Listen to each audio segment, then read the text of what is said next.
Hello students. So I am back once again for my students of class 12.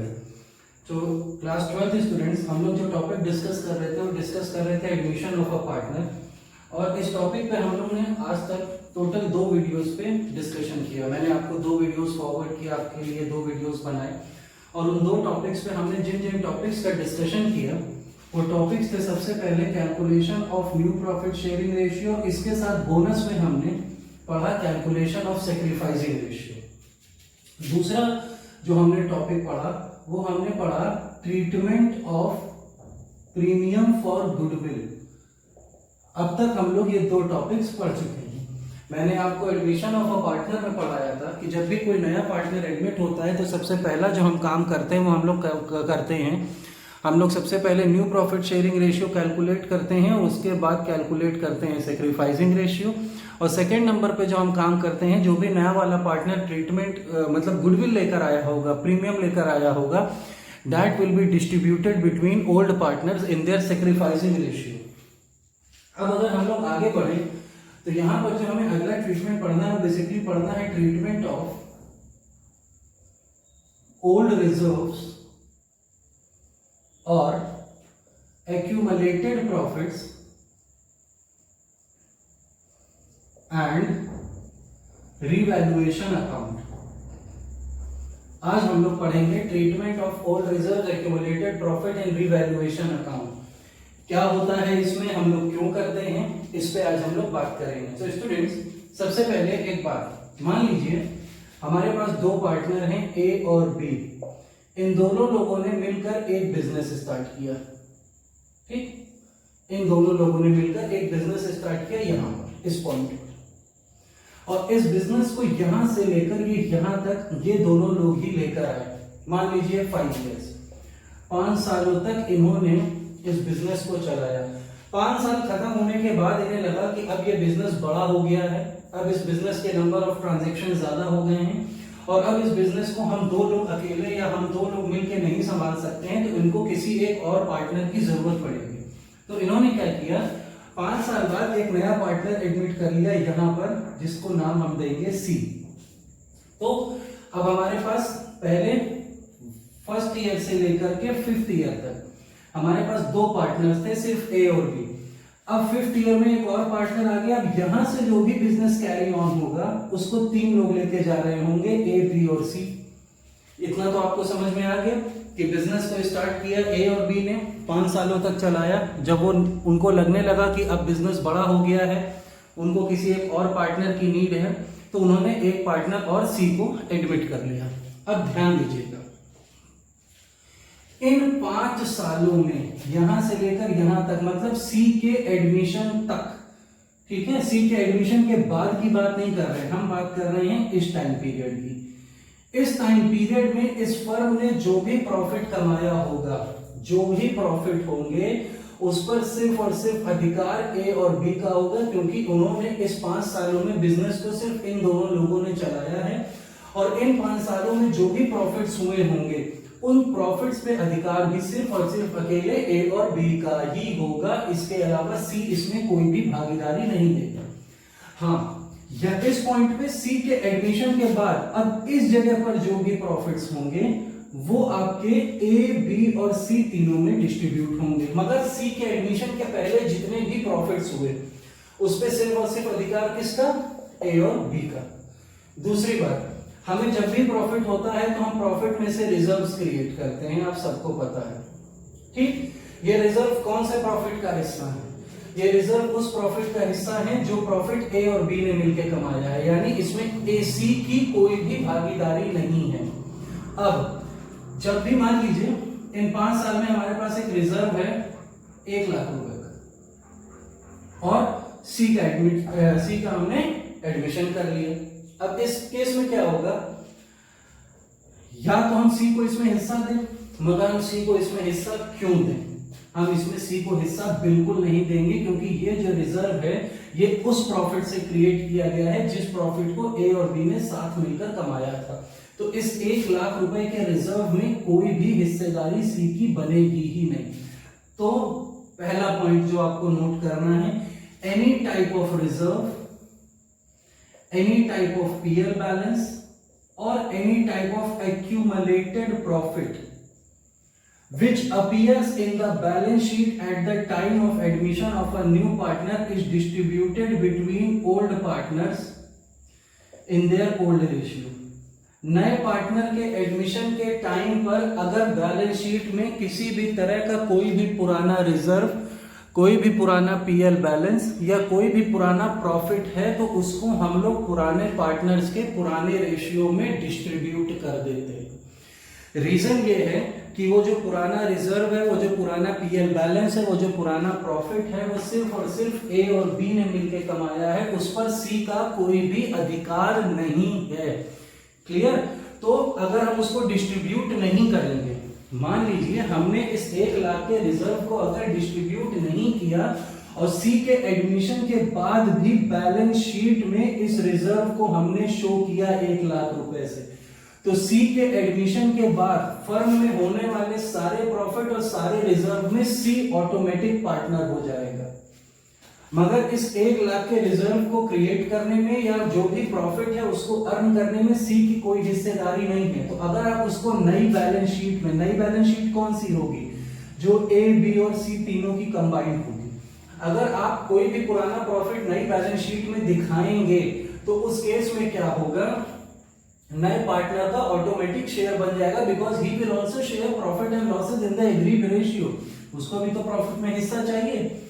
तो या तो हम इसको भाई नई बैलेंस शीट में दिखाएं, पर अगर नई बैलेंस शीट में दिखाएंगे तो टेक्निकली ये गलत हो जाएगा, क्योंकि उसने कोई भी मेहनत नहीं की है इसको अर्न करने में। तो हम लोग करते क्या है, इसके एडमिशन से पहले ही जितने भी पुराने रिजर्व्स, पुराने पीएल बैलेंसेस, पुराने प्रॉफिट होते हैं वो ओल्ड पार्टनर्स के ओल्ड रेशियो में यानी ए और बी के बीच में ये डिस्ट्रीब्यूट हो जाएगा। अब जब नई बैलेंस शीट बनेगी, नई बैलेंस शीट में 3 पार्टनर होंगे ए, बी और सी, और इस बैलेंस शीट में जितने भी प्रॉफिट और रिजर्व्स आएंगे उसमें हम सी को भी हिस्सा देंगे। तो ये तो सिंपल सा ट्रीटमेंट हो गया old reserves and old profit का, that any type of old reserves और एक्यूमुलेटेड प्रॉफिट और any type of profit or loss balances which occur at the time of admission of a partner is distributed between old partners in their old ratio. अब बात करते हैं ये revaluation account क्या है। ये रिवैल्यूएशन अकाउंट क्या है? देखो भाई, रिवैल्यूएशन अकाउंट आपको हमेशा बनाना पड़ेगा जब भी पार्टनरशिप फर्म में रिकॉन्स्टिट्यूशन होगा। रिकॉन्स्टिट्यूशन कब कब हो सकता है? जब कोई पार्टनर एडमिट होगा, जब कोई पार्टनर रिटायर होगा, जब किसी पार्टनर की डेथ होगी, या पार्टनर्स के बीच में, एग्जिस्टिंग पार्टनर्स के बीच में प्रॉफिट शेयरिंग रेशियो चेंज होगा। यही रिकॉन्स्टिट्यूशन के केसेस हैं, मैंने आपको हर वीडियो में समझाया है। रिकॉन्स्टिट्यूशन का मतलब पार्टनरशिप में एक बहुत बड़ा बदलाव, और बदलाव तभी आता है जब पार्टनर्स के बीच में प्रॉफिट शेयरिंग रेशियो चेंज होता है। तो जब पार्टनर एडमिट हुआ तो प्रॉफिट शेयरिंग रेशियो चेंज होगा, प्रॉफिट शेयरिंग रेशियो चेंज होगा मतलब पार्टनरशिप फर्म का रिकॉन्स्टिट्यूशन हो रहा, और अगर रिकॉन्स्टिट्यूशन हो रहा तो आपको रिवैल्यूएशन अकाउंट बनाना पड़ेगा। रिवैल्यूएशन अकाउंट वो अकाउंट होता है जो हमें बताता है the revised value of assets and liabilities of a firm. अब हम लोग एसेट और लायबिलिटीज को रीवैल्यू क्यों करते हैं? अब इसका भी कारण वही है जो कारण रिजर्व का था। जब ए और बी ने बिजनेस शुरू किया तो मान लीजिए उनके पास एक लैंड थी 1 लाख रुपए की, उनके पास एक बिल्डिंग थी 5 लाख रुपए की, ठीक है, और लैंड बिल्डिंग, चलो उनके पास एक मशीनरी थी 1,50,000 रुपीज की। क्लियर? जब ए और बी ने बिजनेस शुरू किया तो उनके पास ये 3 एसेट्स थे। बिल्डिंग थी 5 लाख की, लैंड था 1 लाख का, और मशीनरी थी 1,50,000 की। 5 साल के बाद जब सी का एडमिशन हुआ तो सी के एडमिशन के टाइम पे हमें यह पता चला कि हमारी मशीनरी की वैल्यू तो घट के 1,50,000 से 1,20,000 हो गई है। मशीनरी है, आप सबको पता है डिप्रिसिएशन चार्ज होता है, the value of the machinery keeps on depreciating. मगर लैंड 1 लाख से बढ़कर 2 लाख हो गया और बिल्डिंग 5 लाख से बढ़कर 6 लाख हो गई। अब अगर आप ध्यान दें तो लैंड और बिल्डिंग पे हम लोग को प्रॉफिट हो रहा भाई। लैंड 1 लाख की थी 2 लाख की हो गई और बिल्डिंग 5 लाख की थी 6 लाख की हो गई। अब इस पे टोटल आपको कितना प्रॉफिट हुआ? आपको टोटल प्रॉफिट हो रहा है 2 लाख रुपए का, ये 2 लाख का प्रॉफिट है। अब या तो इस प्रॉफिट को हम लोग शो करें या तो ना शो करें। अगर हम नहीं शो करेंगे तो जब नया पार्टनर आ जाएगा तो जब भी इन लैंड और बिल्डिंग को सेल किया जाएगा तो इस पे होने वाले प्रॉफिट में से हमें नए पार्टनर को भी हिस्सा देना पड़ेगा। ठीक है, इन एसेट्स के ऊपर जो भी प्रॉफिट होगा उसमें नए वाले पार्टनर को भी हिस्सा देना पड़ेगा, जो कि गलत है, क्योंकि एसेट्स को बनाने में, एसेट्स को क्रिएट करने में नए पार्टनर ने कोई भी हमारी हेल्प नहीं की, ना ही उसका कोई रोल है। तो हम लोग करते क्या हैं, जब भी कोई नया पार्टनर एडमिट होता है, जब भी कोई नया पार्टनर रिटायर होता है, पुराना पार्टनर रिटायर होता है, तो हम अपने सारे एसेट्स और हम अपनी सारी लायबिलिटीज को रीवैल्यू करते हैं, देखते हैं किसकी वैल्यू कितनी बढ़ी है और किसकी कितनी घटी है। और इसके लिए हम लोग बनाते हैं एक अकाउंट जिसको हमने नाम दिया रीवैल्यूएशन अकाउंट। सिंपल सा अकाउंट है with particulars amount and particulars amount. ये आपका पर्टिकुलर्स का कॉलम हो गया, ये अमाउंट का कॉलम हो गया, ये फिर से पर्टिकुलर्स का कॉलम, ये अमाउंट का कॉलम, ये डेबिट साइड हो गई और ये क्रेडिट साइड हो गई। अब रिवैल्यूएशन अकाउंट जो है वो नॉमिनल अकाउंट के रूल पर चलता है। Debit all expenses and losses, credit all incomes and gain. ध्यान रखिएगा, अगर किसी भी एसेट की वैल्यू, अगर किसी भी एसेट की वैल्यू डिक्रीज हो रही है तो वो डेबिट साइड जाएगी, और अगर किसी भी एसेट की वैल्यू इंक्रीज हो रही है तो वो क्रेडिट साइड जाएगी। भाई एसेट की वैल्यू डिक्रीज हो रही है, हमारा लॉस हो रहा, debit all expenses and losses. Asset की वैल्यू इंक्रीज हो रही है, क्रेडिट साइड जाएगी, हमारा प्रॉफिट हो रहा है, credit all incomes and gain. उसी तरीके से अगर किसी भी लायबिलिटी की वैल्यू डिक्रीज हो रही है तो क्रेडिट साइड जाएगी। लायबिलिटी की वैल्यू डिक्रीज हो रही मतलब हमारा लायबिलिटी कम हो रहा, हमें तो फायदा हो रहा ना, तो क्रेडिट में जाएगा। और अगर किसी लायबिलिटी की वैल्यू इंक्रीज हो रही है तो वो डेबिट साइड आएगी। लायबिलिटी बढ़ रही है हमारे ऊपर, हमारा नुकसान हो रहा तो वो डेबिट साइड आएगी। बस यही रिवैल्यूएशन अकाउंट का सिंपल फॉर्मूला है। Debit all expenses and losses, credit all income and gain. Assets, if assets are increasing, credit. If assets are decreasing, debit.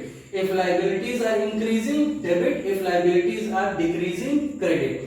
दोनों साइड का टोटल निकाल लीजिए, आपको पता चल जाएगा कि एसेट्स और लायबिलिटीज को रीवैल्यू करने पे आपको टोटल कितना प्रॉफिट हुआ या loss, and any type of profit और loss which occurs in the revaluation account is distributed between old partners in their old ratio। क्योंकि ये सारे के सारे एसेट्स, ये सारी की सारी लायबिलिटीज पर जो भी प्रॉफिट हो रहा है वो सारी की सारी मेहनत किसकी है, ए और बी की, उसमें सी का कोई भी रोल नहीं है।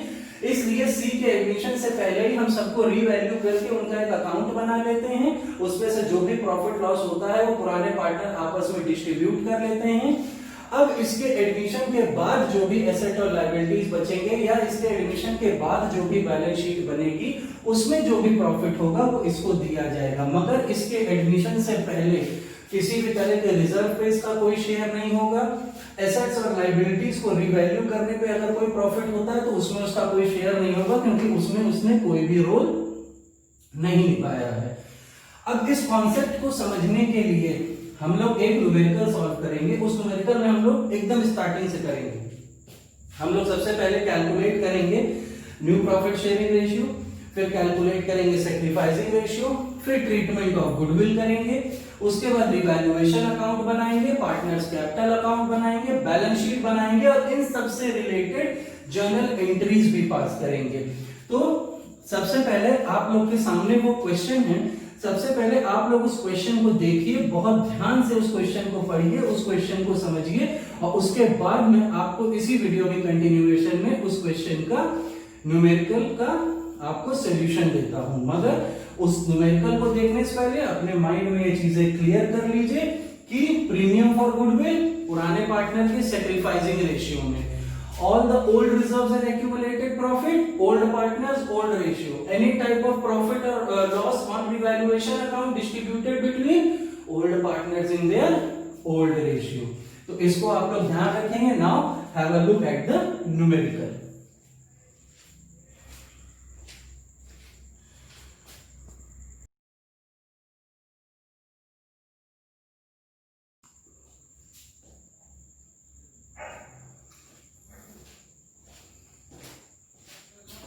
तो स्टूडेंट्स आप सब लोग ने न्यूमेरिकल देख लिया।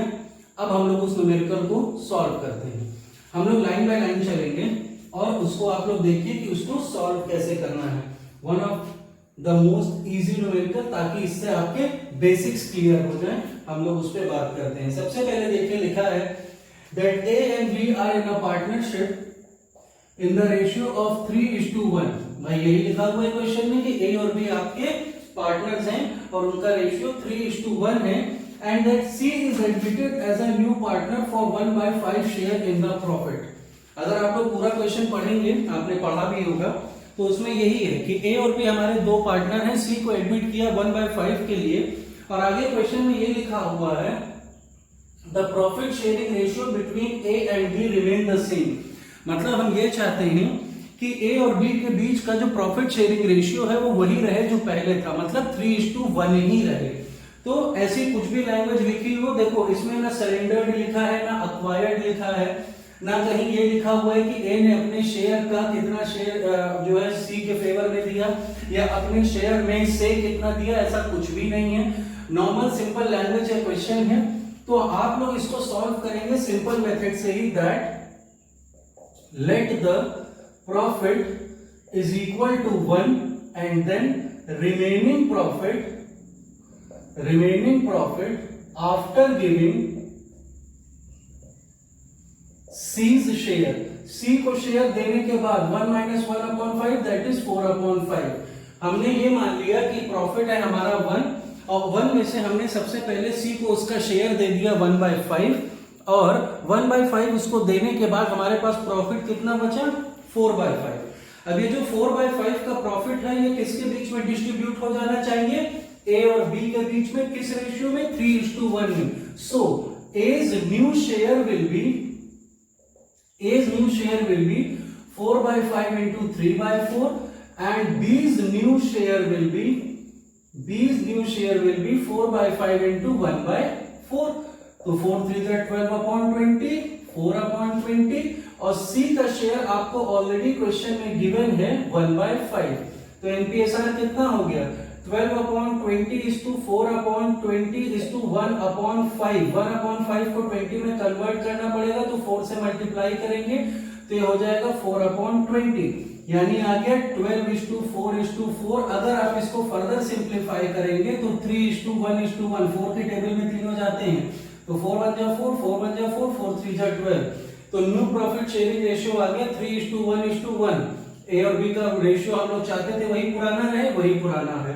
तो चाहे ऐसा लिखा हो that A and B are partners for 3:1 and C is admitted for 1/5, तो भी हम यही मेथड लगाते हैं। और अगर ये लिखा हो कि that A and B are partners for 3:1 and C is admitted for 1/5 and it is decided that the ratio between A and B will remain the same, तो उस केस में भी हम लोग यही मेथड लगाएंगे। तो आपका new profit sharing ratio students आ गया 3:1:1। अब सैक्रिफाइसिंग रेशियो निकाल लीजिए। तो sacrificing ratio of A will be old minus new formula रहेगा, तो 3/4 - 3/4/5, 3/5। And sacrificing ratio of B will be 1/4 - 1/5। LCM 20 आ गया दोनों ही केस में। 4 5 जा 15, 4 5 are 20, 5 3s are 15 minus 12 that is 3/20 and 5 minus 4 that is 1/20। Sacrificing ratio A और B का कितना आ गया 3:1। सबसे पहला स्टेप जो हमने एडमिशन ऑफ अ पार्टनर में सीखा था वो यही सीखा था कि जब भी कोई नया पार्टनर एडमिट होगा तो हम सबसे पहला काम क्या करेंगे, हम सबसे पहला काम करेंगे उसका न्यू प्रॉफिट शेयरिंग रेशियो और सैक्रिफाइसिंग रेशियो कैलकुलेट करेंगे। अब आगे अगर आप लोग क्वेश्चन में ध्यान दें तो क्वेश्चन में लिखा है that C brings ₹1 lakh as his capital and 50,000 as his premium for goodwill, which was withdrawn by half of the premium was withdrawn by the old partner। अभी उसने कितना विड्रॉ किया ओल्ड पार्टनर से उससे मतलब नहीं है। सी जो है सीज प्रीमियम फॉर गुडविल कितना लेकर आया 50,000, और हम लोग ने पढ़ा है that premium for goodwill it will be distributed between A and B in their sacrificing ratio that is 3:1। ए और बी के बीच में डिस्ट्रीब्यूट होगा और उनका सेक्रीफाइसिंग रेशियो में डिस्ट्रीब्यूट होगा जो कि है 3:1। इस हिसाब से ए को मिल जाएगा 50,000 रुपीज का 3/4 और बी को मिल जाएगा 50,000 रुपीज का 1/4। कितना कितना आ गया, इसका आ गया 37,500 और इसका आ गया 12,500। ये हमने जो दो केसेस हैं हमने सबसे पहले स्टूडेंट्स यही पढ़े थे। क्लियर? अब हमने new profit sharing ratio calculate किया, हमने सेक्रीफाइसिंग रेशियो कैलकुलेट कर लिया, ठीक। उसके बाद वो जितना भी प्रीमियम लेकर आया हमने उसको पुराने पार्टनर्स के सेक्रीफाइसिंग रेशियो में डिस्ट्रीब्यूट भी कर दिया। अब जो आप तीसरा काम करेंगे यहां पर वो ये करेंगे कि आप लोग बैलेंस शीट में देखेंगे किसी भी तरह का, क्या आपको देखना है, अब आपको तीसरा काम करना है, ओल्ड बैलेंस शीट में देखना है क्या कोई ओल्ड गुडविल या कोई रिजर्व या कोई प्रॉफिट एंड लॉस का बैलेंस या कोई और भी एक्यूमुलेटेड प्रॉफिट, ऐसा तो कुछ भी नहीं गिवन है। तो ये जो क्वेश्चन हम लोग सॉल्व कर रहे हैं इसमें ऐसा कुछ भी नहीं गिवन है, ना ही आपको पुरानी बैलेंस शीट में कोई ओल्ड गुडविल गिवन है, ना ही कोई रिजर्व दिया है, ना ही कोई पीएल बैलेंस दिया है, ना ही कोई एक्यूमुलेटेड प्रॉफिट दिया है। जब दिया नहीं है तो कोई ट्रीटमेंट भी फिलहाल होगा नहीं। अगर मान लीजिए दिया होता इनमें से कुछ भी तो ओल्ड पार्टनर्स के ओल्ड रेशियो में डिस्ट्रीब्यूट होता ये सब। क्लियर? अभी मैंने आपको इस वीडियो की शुरुआत में समझाया था कि जब भी कोई नया पार्टनर एडमिट होगा, पुरानी बैलेंस शीट में कोई भी गुडविल, रिजर्व या पुराना प्रॉफिट या पीएल बैलेंस दिया होगा तो हम उसको डिस्ट्रीब्यूट कर देंगे पुराने पार्टनर्स के पुराने रेशियो में, क्योंकि वो सारी की सारी मेहनत, वो सारा का सारा प्रॉफिट किसने कमाया है, पुराने पार्टनर्स ने कमाया है, तो उस पर अधिकार भी सिर्फ पुराने पार्टनर्स का ही है। इस क्वेश्चन में ऐसा स्टूडेंट्स कुछ भी दिया नहीं हुआ है तो हम लोग ऐसा कुछ भी करेंगे भी नहीं। अब जो हमें यहाँ पे थर्ड काम करना है स्टूडेंट्स, वो हम लोग को करना है, we have to prepare revaluation account. मैंने आपको इस वीडियो की शुरुआत में बताया था कि हम लोग क्या करते हैं, हम लोग रिवैल्यूएशन अकाउंट प्रिपेयर करते हैं। रिवैल्यूएशन अकाउंट क्यों प्रिपेयर करेंगे? क्योंकि जब भी कोई नया पार्टनर एडमिट हुआ है तो हम लोग रीवैल्यू करके देखते हैं अपने एसेट्स और लायबिलिटीज, और अगर हमारे एसेट्स और लायबिलिटीज पर किसी भी तरह का कोई भी प्रॉफिट या लॉस हो रहा है, so it will be distributed between old partners in their old ratio. So now we will prepare the revaluation account. Revaluation account का फॉर्मेट सिंपल सा होगा, particulars and amount on the debit side and particulars and amount on the credit side. और जैसा कि आपको मैंने video के अभी शुरुआत में बताया था कि रिवैल्यूएशन अकाउंट जो होता है ये नॉमिनल अकाउंट के रूल पे चलता है, debit all expenses and losses, credit all incomes and gain. अब आपको पॉइंट्स लिखे हुए हैं क्वेश्चन में, उन पॉइंट्स को देखना है और रिवैल्यूएशन अकाउंट प्रिपेयर करना है। अब कैसे? तो आप लोग सबके सामने आपके पास क्वेश्चन है, आप लोग उसमें से एक एक पॉइंट पढ़िए। देखिए जैसे इसमें सबसे पहला पॉइंट लिखा है, the value of land and building to be appreciated by 15%. The value of land and building will be appreciated, यानी कि लैंड और बिल्डिंग की जो वैल्यू है वो 15% से इंक्रीज कर रही है, अप्रिशिएट कर रही है। अब मैंने आपको बताया था, मैं फिर से बता दे रहा हूं, if the assets are increasing या अप्रिशिएट हो रहे हैं तो क्रेडिट में जाएंगे, if the assets are decreasing तो डेबिट में जाएंगे, if the liabilities are increasing तो डेबिट में जाएगी, and if the liabilities are decreasing तो क्रेडिट में आएगी। तो लैंड और बिल्डिंग भाई हमारे क्या है, 15% से एप्रिशिएट कर रहे हैं। अब ध्यान दीजिए, आपको पुरानी वाली बैलेंस शीट में देखिए, आपको लैंड और बिल्डिंग की वैल्यू गिवन है 3,30,000, यानी कि आपके जो पुराने लैंड और बिल्डिंग थे वो 3,30,000 के थे और इसकी वैल्यू 15% से इंक्रीज हो गई। तो 3,30,000 का 15% होता है 49,500, यानी आपकी लैंड और बिल्डिंग की वैल्यू 3,30,000 जो पहले रिकॉर्डेड थी उसमें 49,500 रुपीज का इंक्रीज आया है। So it will be recorded on the credit side और हम एंट्री करेंगे बाय लैंड एंड बिल्डिंग 49,500। ध्यान रखिएगा सिर्फ वही वैल्यू रिकॉर्ड की जाती है जितनी वैल्यू से एसेट्स और लायबिलिटीज इंक्रीज या डिक्रीज कर रहे हैं। हम 3,30,000 प्लस 49,500 रिकॉर्ड नहीं करते हैं रीवैल्यूएशन अकाउंट पे। रीवैल्यूएशन अकाउंट का मतलब कि एसेट्स और लायबिलिटीज को रीवैल्यू करने के बाद उनमें कितना एग्जैक्ट इंक्रीज या डिक्रीज आया है, that exact increase and decrease is recorded in the revaluation account. तो आपकी 49,500 से लैंड एंड बिल्डिंग इंक्रीज कर गई। आगे अगर आप लोग क्वेश्चन पढ़ेंगे तो आगे देखिए क्वेश्चन में लिखा है and the stocks and machinery and fixtures are to be reduced by 7% and 5% respectively। यानी स्टॉक की वैल्यू 7% डिक्रीज की है और मशीनरी की वैल्यू 5% डिक्रीज की है। दोनों डिक्रीज कर रहे हैं। एसेट्स की डिक्रीज कौन सी साइड जाती है? Debit side. सबसे पहले कैलकुलेट कर लिया जाए। अब देखो पुरानी बैलेंस शीट में आपको स्टॉक कितने का गिवन है? 1,80,000 का, यानी 1,80,000 रुपीज का 7%, और 1,80,000 रुपीज का 7% होता है 12,600। एंड मशीनरी की वैल्यू गिवन है 2 लाख, और 2 लाख रुपीज का 5% होता है 10,000। आप डेबिट साइड आइए, to stock account 12,600 to machinery and fixtures लिखा है, टू मशीनरी एंड फिक्सचर्स, ये आ गया 10,000 रुपीज। ठीक, यहां तक तो मेरे ख्याल से कोई समस्या नहीं होनी चाहिए। हमने सीधे सीधे रिकॉर्ड कर लिया। लैंड और बिल्डिंग एप्रिशिएट कर रही है, स्टॉक और मशीनरी डेप्रिशिएट कर रही है। अगला पॉइंट पढ़िए, provision for bad and doubtful debt are to be made at 5%। आपको 5% का provision for bad and doubtful debt बनाना है। आप सबने क्लास 11th में पढ़ा हुआ है कि provision for bad and doubtful date किस पे क्रिएट होता है?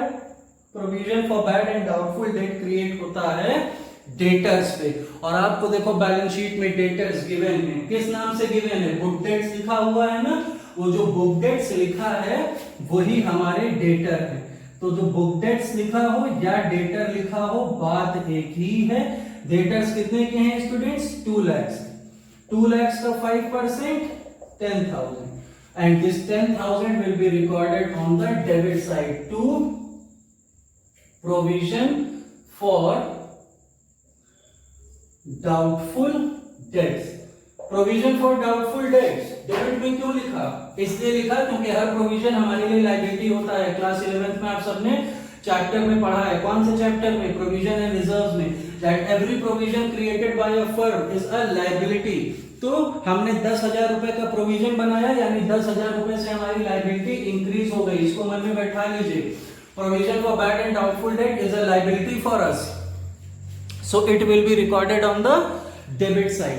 अब अगर आप लोग अगले पॉइंट की तरफ बढ़े तो उसमें देखो लिखा है ₹15,000 be provided for unforeseen liability. 15,000 रुपए की अनफोर्सीन लायबिलिटी है। अनफोर्सीन लायबिलिटी का मतलब होता है अनरिकॉर्डेड लायबिलिटी। 15,000 रुपए के अमाउंट की एक ऐसी लायबिलिटी थी जिसको रिकॉर्ड ही नहीं किया गया, जिसको रिकॉर्ड करना है। यानी ये लायबिलिटी बैलेंस शीट बनाते वक्त पहले छूट गई होगी, तो हम इसको रिकॉर्ड करना भूल गए।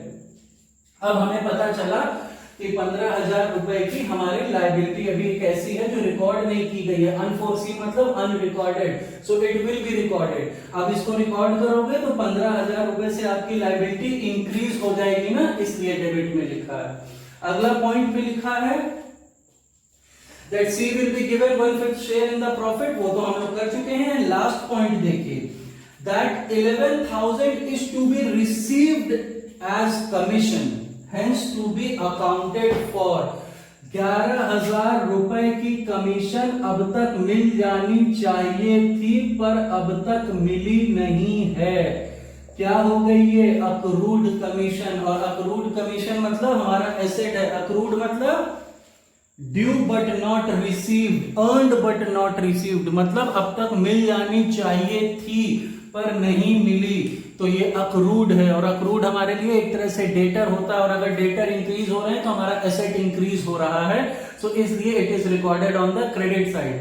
मैं आपको सारे पॉइंट्स एक बार फिर से रिवैल्यूएशन अकाउंट के समझा देता हूं, क्योंकि एक ऐसा अकाउंट है जो आप पहली बार पढ़ रहे हैं। This is important for you all. Land और बिल्डिंग की वैल्यू इंक्रीज हो रही थी 15% से, क्रेडिट में आया। स्टॉक और मशीनरी की वैल्यू 7% और 5% से डिक्रीज हो रही थी, डेबिट में आया। 5% का हमने provision for bad and doubtful date बनाया, प्रोविजन हमारे लिए लायबिलिटी होती है इसलिए डेबिट में डाला। अनफोर्सीन लायबिलिटी का मतलब होता है कि liability is unrecorded. Unrecorded liability भी डेबिट में जाती है, रिकॉर्ड नहीं हुई है, अब रिकॉर्ड करेंगे तो it will increase our liability. And accrued commission is an asset for us. अब ये बन गया आपका रिवैल्यूएशन अकाउंट। इसके अलावा आपके क्वेश्चन में रिवैल्यूएशन अकाउंट से रिलेटेड और भी कोई पॉइंट है ही नहीं। Now it's time to calculate the profit and loss on revaluation account.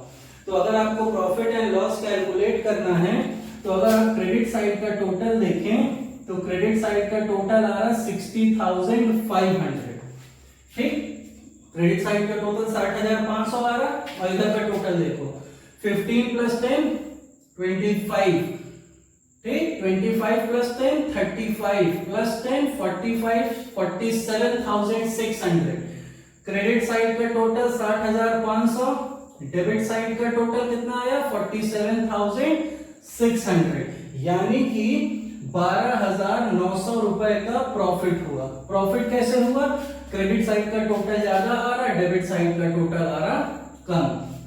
भाई क्रेडिट साइड हमारी इनकम साइड है, डेबिट और एक्सपेंसेस एंड लॉसेस, क्रेडिट और इनकम्स एंड गेन। मतलब हमने जब एसेट्स और लायबिलिटीज को रीवैल्यू किया तो रीवैल्यू करने में क्या पता चला कि 12,900 रुपए का हमें प्रॉफिट हो रहा। मतलब एसेट्स की वैल्यू बढ़ी ज्यादा है, घटी कम है।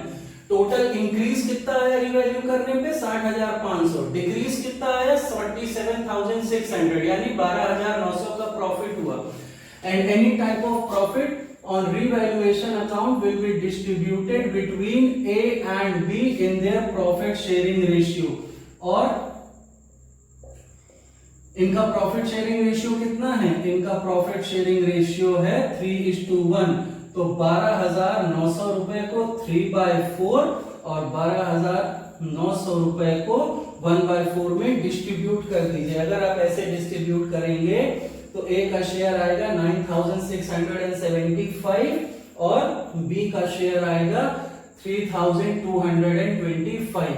इसी को अगर थोड़ा रिवर्स कर दें, अगर इधर का टोटल 60,500 आता और इधर का टोटल 47,600 आता तो लॉस होता, क्योंकि लॉस के आइटम्स ज्यादा हैं, प्रॉफिट के कम है। और ये कंप्लीट रिवैल्यूएशन अकाउंट है, इससे ज्यादा रिवैल्यूएशन अकाउंट में कुछ नहीं होता है। अब आप लोगों के सामने रिवैल्यूएशन अकाउंट बना हुआ है, देख लीजिए हमने कैसे किया। ठीक, दिस इज रिवैल्यूएशन अकाउंट। बस इससे ज्यादा रिवैल्यूएशन अकाउंट में और कुछ होगा ही नहीं। ठीक है, अब मैं आपको पहली बार आप रिवैल्यूएशन अकाउंट पढ़ रहे हैं तो मैं आपके लिए रिवैल्यूएशन अकाउंट एक बार फिर से डिस्कस कर ले रहा हूं। Any type of increase in asset recorded on the debit side, any type of unrecorded asset भी है तो भी क्रेडिट साइड ही आएगा। अनरिकॉर्डेड एसेट मतलब रिकॉर्ड होने के लिए रिकॉर्ड नहीं हो पाया था, अब रिकॉर्ड हो रहा है तो एसेट हमारा इंक्रीज करेगा। अक्रूड है तो इधर आ रहा, अनअक्रूड होता है तो उधर जाता। डेप्रिसिएशन अगर हो रहा है तो डेबिट साइड आ रहा, प्रोविजन बन रहा है तो debit side, unrecorded liability debit side. और दोनों साइड का टोटल कर लीजिए, डिफरेंस निकाल लीजिए। डिफरेंस डेबिट में अगर कम आ रहा है तो प्रॉफिट है, क्रेडिट में कम आया होता तो लॉस होता। इस केस में डेबिट में 60,500 का टोटल आया, क्रेडिट का 60,500 का टोटल आया और डेबिट का टोटल आया 47,600, यानी कि 12,900 रुपए का प्रॉफिट हुआ, जिसको हमने ए और बी के बीच में डिस्ट्रीब्यूट किया 3:1 में। कैसे बांटा? 12,900 इंटू 3/4 और 12,900 इंटू 1/4। तो ए का शेयर लगा 9,675 और बी का शेयर लगा 3,225। तो ये हो गया रिवैल्यूएशन अकाउंट। अब रिवैल्यूएशन अकाउंट के बाद जो हम लोग अगला अकाउंट प्रिपेयर करेंगे इस कॉन्टेक्स्ट में, वो होगा partners capital account. So now we will move on to the next account which is partners capital account. तो स्टूडेंट्स अब देखिए आप लोगों के सामने इसी क्वेश्चन का पार्टनर्स कैपिटल अकाउंट बना हुआ है और हम लोग पार्टनर्स कैपिटल अकाउंट का प्रिपेयर करेंगे। सबसे पहले जो हम लोग एंट्री करेंगे वो करेंगे बाय बैलेंस ब्रॉट डाउन।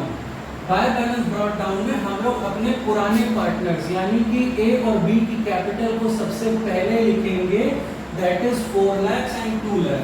भाई हमारे पास सबसे पहले दो पार्टनर थे, उनकी कैपिटल 4 लाख और 2 लाख थी और पहले जितने भी पुराने पार्टनर्स हैं उनसे रिलेटेड जितने भी ट्रीटमेंट हैं सबसे पहले वो रिकॉर्ड किए जाएंगे।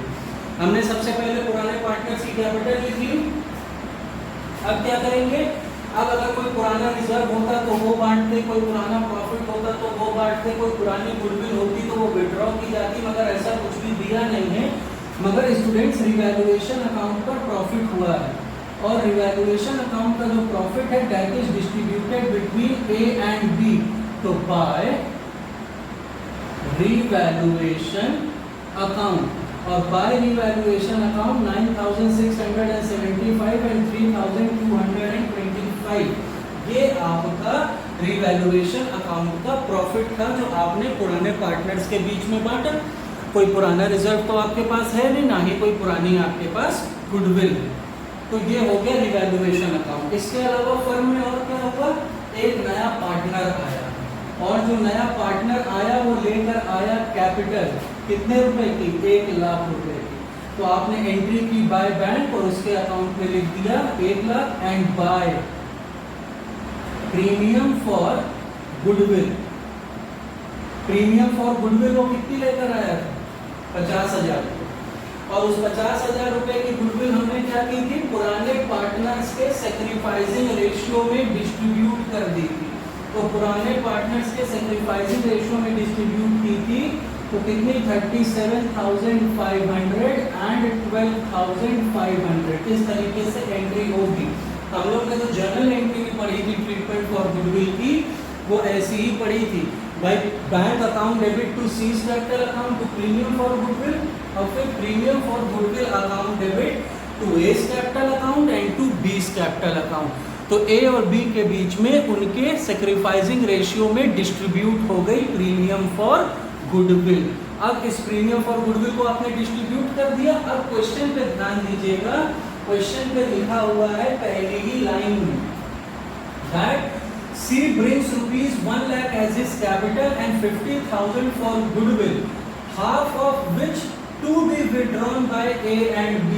मतलब A और B को जितनी भी गुडविल दी गई इसकी आधी इन लोग ने तुरंत विड्रॉ कर ली।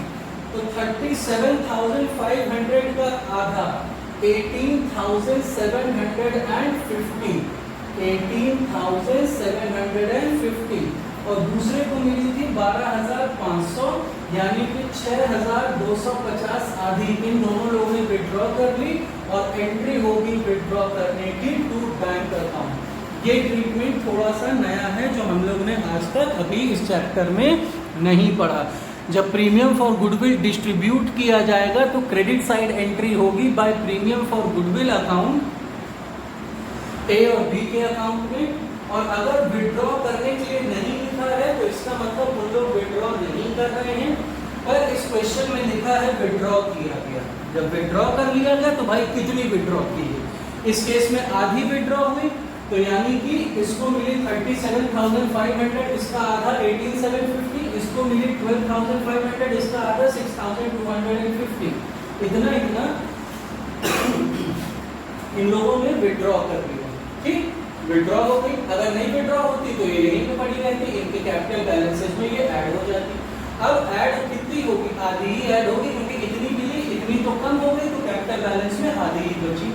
अगर लिखा होता पूरी ही विड्रॉ कर ली तो प्रीमियम फॉर गुडविल एक बार एंट्री इधर होती टू बैंक और हम लोग पूरी विड्रॉ करा देते। इसके अलावा बेटा और कुछ अब बचा ही नहीं इस क्वेश्चन में। भाई पुराने वाले दोनों पार्टनर्स की कैपिटल लिख दी, सामने सोल्यूशन पे ध्यान दीजिए। आपने पुराने पार्टनर्स की दोनों कैपिटल्स लिख दी, जो भी रिवैल्यूएशन अकाउंट का प्रॉफिट हुआ हमने वो लिख दिया, नया पार्टनर जो कैपिटल लेकर आया वो लिख दिया, वो प्रीमियम जितना लेकर आया वो डिस्ट्रीब्यूट कर दिया और जितना प्रीमियम विड्रॉ हो गया वो भी डिस्ट्रीब्यूट कर दिया। इसके अलावा कोई भी पुराना रिजर्व या कोई भी पुराना प्रॉफिट या कोई भी पुरानी गुडविल आपको दिया नहीं है इस क्वेश्चन में, तो उसका ट्रीटमेंट हमने नहीं किया। अब बारी आती है इन तीनों पार्टनर्स के न्यू कैपिटल बैलेंसेस को कैलकुलेट करने की। तो एंट्री हो जाएगी to balance carried down, to balance CD carried down जिसको हम लोग कहते हैं। अब भाई प्रॉफिट हुआ, गुडविल मिली, तो पुराने वाले दोनों पार्टनर से कैपिटल बैलेंसेस बदल गए ना। पहले बस 4 लाख अब 2 लाख था, अब रिवैल्यूएशन पे भी प्रॉफिट हुआ, नई गुडविल भी मिली, तो इनके कैपिटल बैलेंसेस बदल गए। क्या हो गया? सबसे पहले एक साइड का टोटल निकाल लो। अब देखो सी का तो टोटल 1 लाख है भाई, वो तो अभी अभी आया है तो उसमें कुछ होना नहीं है, ठीक है। अब बी का आप देखिए 2 लाख था, 2 लाख प्लस 3225 प्लस 12,500, तो इसका टोटल हो जाता है 2,15,725 और ए का टोटल हो जाता है 4 प्लस 37 4,37,000 437 प्लस 9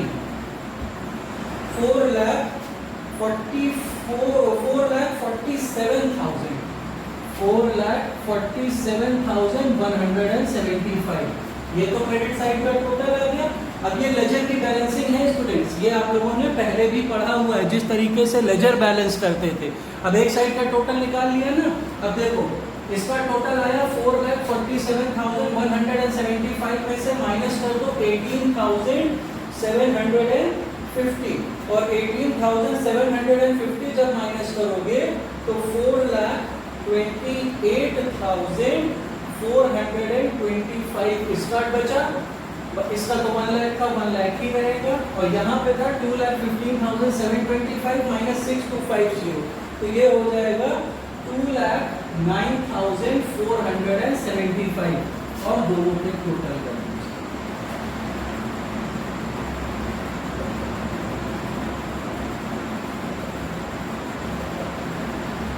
बन गया पार्टनर्स कैपिटल अकाउंट। अब आप लोगों के सामने सोल्यूशन है, आप लोग उसको बहुत ध्यान से बहुत गौर से देख लें। पहले पुराने पार्टनर्स की कैपिटल लिखी, जो रिवैल्यूएशन अकाउंट पे प्रॉफिट हुआ वो लिखा, और इसके बाद जो भी नया पार्टनर कैपिटल लेकर आया वो लिखी।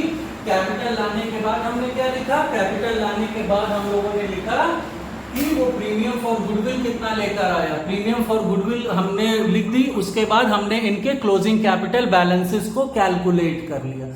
अब ये आपका पार्टनर्स कैपिटल अकाउंट बन गया। और पार्टनर्स कैपिटल अकाउंट बनाने के बाद जो अब नई चीज आप लोग यहाँ पर दूसरी चीज जो आप नेक्स्ट स्टेप होगा वो होगा प्रिपरेशन ऑफ बैलेंस शीट। अब बैलेंस शीट आपको मैं प्रिपेयर करके दिखाता हूँ।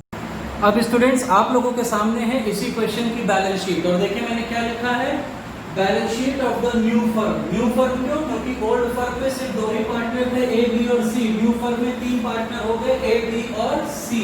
अब ध्यान रखिएगा बैलेंस शीट कैसे बनेगी। Let's start from the asset side. अब आपको करना कैसे है, इसको जो आपने क्वेश्चन लिखा है उसकी बैलेंस शीट से मैच करते चलेंगे, उसकी बैलेंस शीट से नई बैलेंस शीट बनेगी। जैसे कि बैलेंस शीट में पहला पॉइंट लिखा है कैश इन हैंड 40,000, तो कैश इन हैंड 40,000 था और 40,000 ही रहेगा, क्योंकि कैश इन हैंड की वैल्यू में कोई भी चेंज नहीं आया है। कैश इन हैंड की वैल्यू में कोई भी चेंज नहीं आया, ना ही हमने कोई कैश में पेमेंट की है, ना ही हमें कोई कैश में पेमेंट रिसीव हुई है। इसके अलावा आपको जो अगली चीज दी है वो दी है बुक डेट्स, और बुक डेट्स कितने के दिए हैं? 2 लाख के, और 2 लाख में से माइनस आप करेंगे प्रोविजन जो आपने 10,000 रुपए का बनाया था, यानी कि अब आपके डेटर्स कितने के बचे? 1,90,000 के। अगर आप पुरानी बैलेंस शीट पे ध्यान दें तो आपको बुक डेट्स 2 लाख के दिए थे, और ऊपर देखिए अब आपको क्या देखना है, नई बैलेंस शीट बनाने के लिए आपको 2 चीजें देखनी पड़ेंगी, एक पुरानी बैलेंस शीट और एक रिवैल्यूएशन अकाउंट, कि पुरानी बैलेंस शीट का कौन कौन सा आइटम रिवैल्यूएशन अकाउंट में किस जगह पर गया है, क्योंकि अब जो भी एसेट्स और लायबिलिटीज रिकॉर्ड होंगे वो अपनी नई वैल्यू पर रिकॉर्ड होंगे, है ना। तो हम अब नई वैल्यू रिकॉर्ड करेंगे। तो देखो बुक डेट्स 2 लाख के थे पुरानी बैलेंस शीट में, और हमने 5% का प्रोविजन भी बनाया है। रिवैल्यूएशन अकाउंट की डेबिट साइड देखो, हमने 5% का प्रोविजन 10,000 से बनाया। आप सबको पता है that provision is deducted from the debtors. तो नाउ डेटर्स की रिमेनिंग वैल्यू कितनी बची? 1,90,000। इसके अलावा पुरानी बैलेंस शीट में अब अगली चीज जो आपके लिए लिखी है वो लिखी है स्टॉक 1,80,000 रुपए से। और ध्यान रखिएगा स्टॉक की वैल्यू को आपने 7% से रिड्यूस किया था, तो इससे डेप्रिसिएशन माइनस होगा कितना? 12,600। 7% डेप्रिसिएशन माइनस किया था तो ये बचेगा 1,67,400। रिवैल्यूएशन अकाउंट के डेबिट साइड में देखो स्टॉक गया है ना 12,600 से, यानी कि 12,600 रुपए स्टॉक की वैल्यू कम हुई थी जब हमने रिवैल्यूएशन किया था नए पार्टनर के एडमिशन के टाइम पे।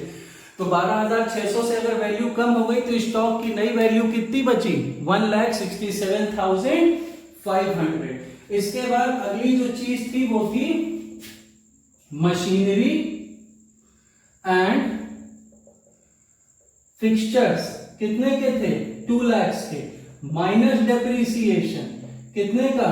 10,000 का। तो अब ये कितने का बचा? ये भी 1,90,000 का ही बच रहा भाई। कैसे देखिए रिवैल्यूएशन अकाउंट, आपने डेबिट साइड में 10,000 रुपए से मशीनरी एंड फिक्सचर्स की वैल्यू रिड्यूस की है, यानी कि 2 लाख के थे, 10 लाख रुपए वैल्यू रिड्यूस हो गई। तो अब मशीनरी एंड फिक्सचर्स की वैल्यू कितनी बची?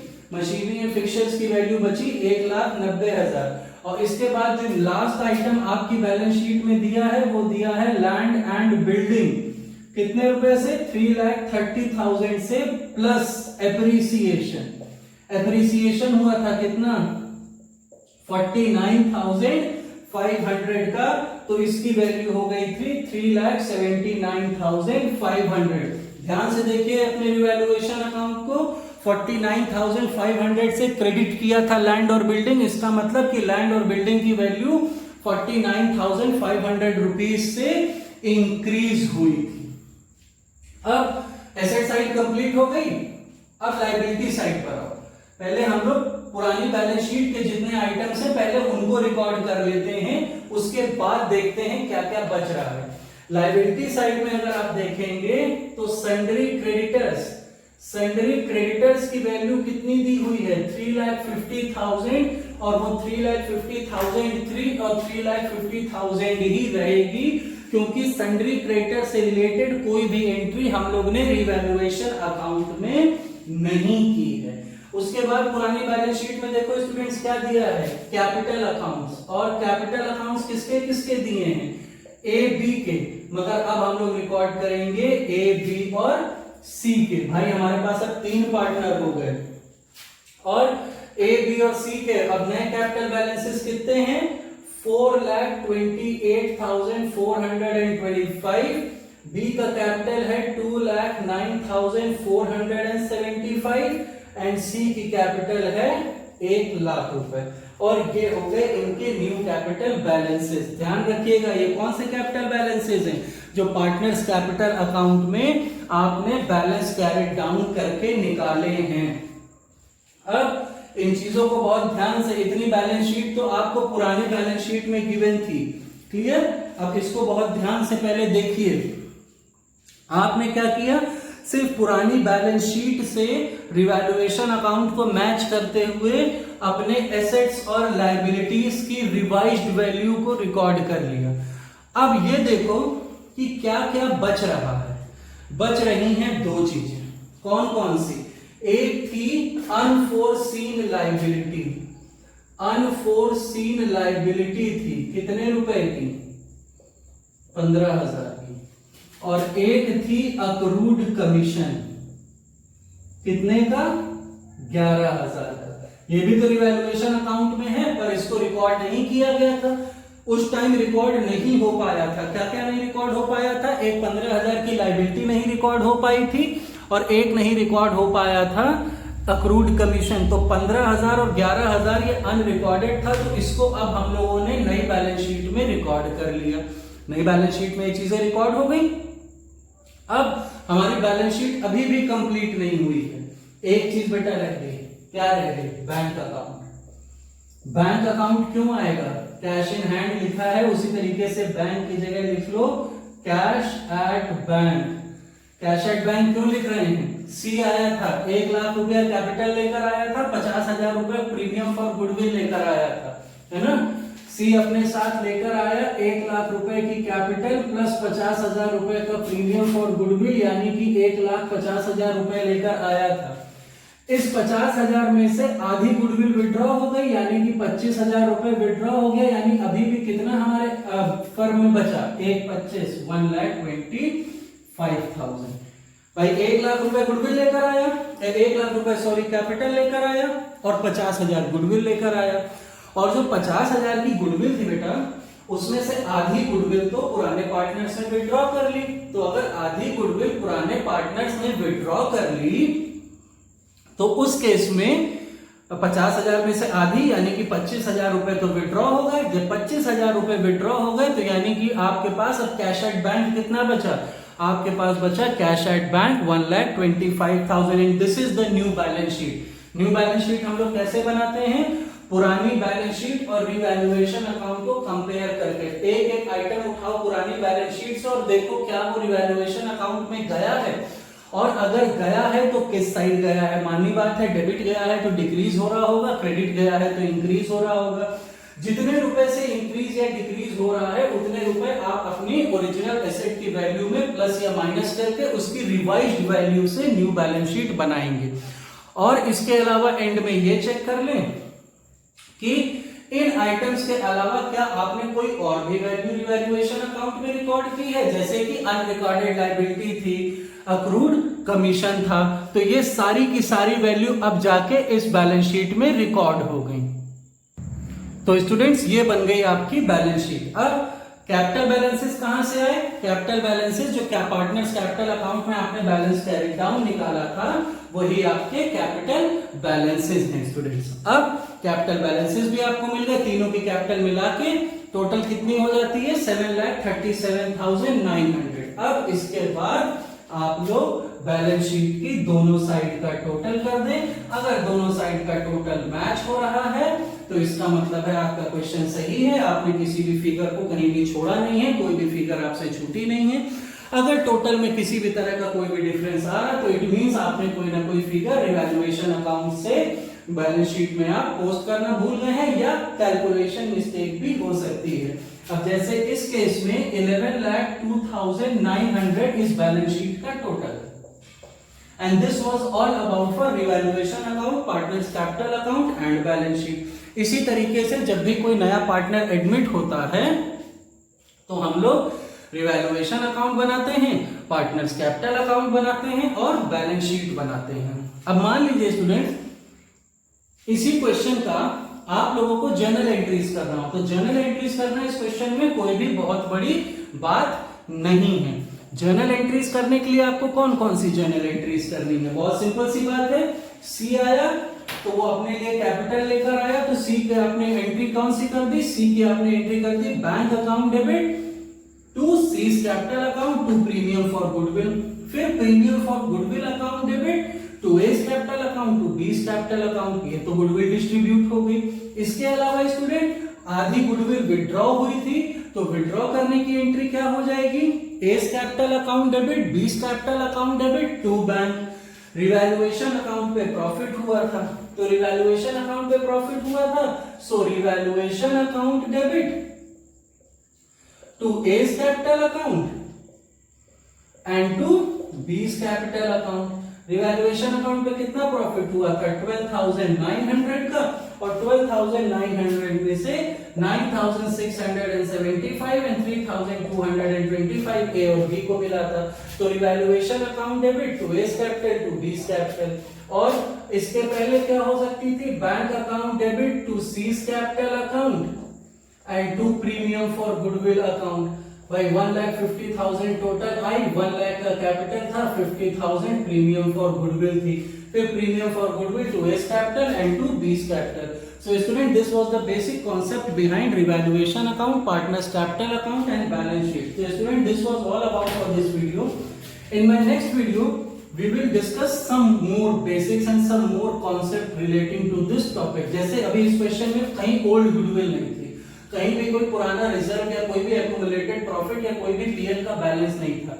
अब जब अगली बार हम लोग कोई भी क्वेश्चन सॉल्व करेंगे तो उस केस में हम लोग क्या करेंगे, उस केस में हम लोग कोई एक ऐसा क्वेश्चन सॉल्व करेंगे जिसमें बैलेंस शीट में कोई पुराना रिजर्व या कोई पुरानी गुडविल दी हो। अब आप लोग के लिए काम सिर्फ इतना सा है कि this is the third part of the video. आप तीनों वीडियोस को एकदम कंटिन्यूएशन में देखें। पहला वीडियो आपको सिखाएगा कि new profit sharing ratio, sacrificing ratio कैसे करना है।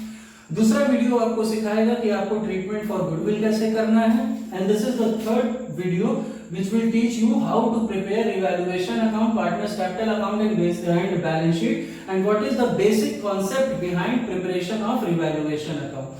तो जब तक मेरा नेक्स्ट वीडियो नहीं आता स्टूडेंट, कीप ऑन स्टडीइंग, आप इसको देखिए, समझिए, कोई भी क्वेरी हो you can ask me any time and try to solve numericals from your text books.